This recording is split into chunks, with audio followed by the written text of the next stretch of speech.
இந்த ஸ்லோகங்கள் ஸ்ரீமத் பகவத்கீதையின் 9வது அத்தியாயமான ராஜவித்யா ராஜகுஹ்ய யோகத்தின் 20வது ஸ்லோகம். இந்த ஒரு ஸ்லோகத்தில் நம்ம கிருஷ்ண அர்ஜுனனை பார்த்து என் மயமாக இருக்கும் என்னை மனதில் வைத்து கொண்டு, இப்போ இந்த இடத்துல ஒரு விஷயத்தை புரிந்து கொள்ள வேண்டும். மக்களை, அதாவது மனிதர்களை பலவிதமாக பிரித்து வைக்கலாம். முதல் லெவலில் எப்படி பிரிக்கலாம் என்றால், பகவான் மேல் நம்பிக்கை இருக்கிறவர்கள், பகவான் மேல் நம்பிக்கை இல்லாதவர்கள். இங்கே நம்பிக்கை இல்லை என்றால் பூர்ணமாக இல்லை என்ற அர்த்தம், இருக்கு என்றால் பூர்ணமாக முழுமையாக இருக்கு என்ற அர்த்தம். இதற்கு இடையில் வருகிறவர்கள், சிலப்போ பகவானை நம்புகிறவர்கள், சிலப்போ பகவானை நம்பாதவர்கள். இவா 3வது வகையில் இருக்கா.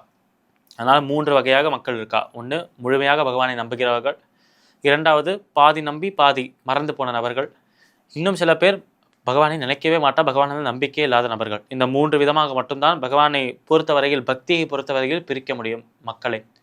இப்படி இருக்கும் பகவானை நம்புகிறவர்கள், அந்த பக்தர்கள் இருக்காளே, அவளை 2 விதமாக பிரிந்து கொள்ளலாம். ஒன்று, பகவான் சொன்ன விஷயங்கள் அனைத்தையும் கடைபிடிக்கிறவர்கள். மற்றொரு பேர் பகவானை மட்டும் தியானம் பண்ணுவா, ஆனால் பகவான் சொன்ன விஷயங்களை வழிபடாதவர்கள், அதை பின்பற்றாதவர்கள். இப்படி பகவான் சொன்ன விஷயங்களை பின்பற்றுகிறவர்கள் தான் கர்த்தா அல்ல, கர்த்தா நான் அல்ல என்ற அந்த கர்த்தா பாவத்தை துறந்து, அந்த ஒரு அகங்காரத்தையும் மமகாரத்தையும் துறந்து, அனைத்தையும் செய்கிறவர், என் மூலமாக அந்த விஷயங்களை செய்து கொள்கிறவர் அந்த இறைவன் தான். நான் என்றுக்கும் எப்பொழுதும் நான் அந்த ஒரு கர்த்தாவாக, இதை செய்பவனாக நான் இருந்ததே இல்லை.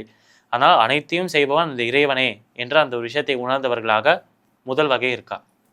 2வது வகை, நான் தான் செய்கிறேன் என்று பலன் மீது ஆசை கொண்டு, அந்த பலன் மீதும் செயல் மீதும், செயலேந்து ஒரு பலன் மீதும் பற்று கொண்டவர்களாக இருக்கிறார்கள். அதனால் 2 விதமாக இவ்வாளே இருக்கா. இப்படி பகவான் மேலே பக்தி வைத்தும், பகவானை மனதுக்குள்ளே வைத்து தியானம் செய்து கொண்டு இருக்கும் போதே அந்த நான் தான் செய்கிறேன் என்ற கர்த்தாபாவமும் சேர்ந்திருக்கிறவர்கள். கர்த்தாபாவமும் அவாகிட்ட இருக்குது, பகவான் மேலே பக்தியும் அவாகிட்ட இருக்குது.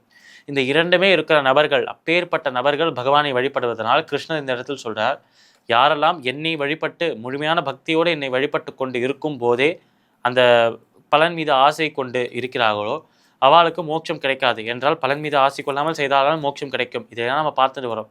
ஆனால் பலன் மீது ஆசை கொண்டு இருக்கும் நபர்கள், பகவான் மேலே பக்தி வச்சிருந்தால், நம்பிக்கை இருந்தது என்றால் அவளுக்கு ஒரு பெனிஃபிட் கொடுக்குறார் நம்ம கிருஷ்ணன்.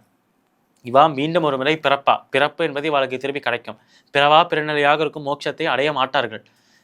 ஆனாலும் இந்த பிறவி முடிந்து, இந்த உயிர் முடிந்து அடுத்த உயிர், அடுத்த வாழ்க்கைக்குள்ளே செல்லும் போது, அந்த பிறவி மாறும்போது இந்த 2த்துக்கும் இடையில் ஸ்வர்க்கத்திற்கு சென்று ஸ்வர்க்கத்தில் இருக்கும் போகங்கள், சுகங்கள் அனைத்தையும் அனுபவித்து மீண்டும் இந்த பூலோகத்தில் பிறப்பார்கள் என்று சொல்கிறார். இதெல்லாம் நன்றாக புரிந்து கொள்ள வேண்டும். ஒரு உடலை விட்டு இன்னொரு உடலுக்குள்ள உயிர் போகும்போது, இந்த உடல் இறந்து விட்டது, இன்னொரு உடலுக்குள்ள உயிர் போகும்போது இடையில் எங்கே வேணாலும் அந்த உயிரானது செல்லலாம். பூமியில் எங்கே வேணாலும் செல்லலாம்,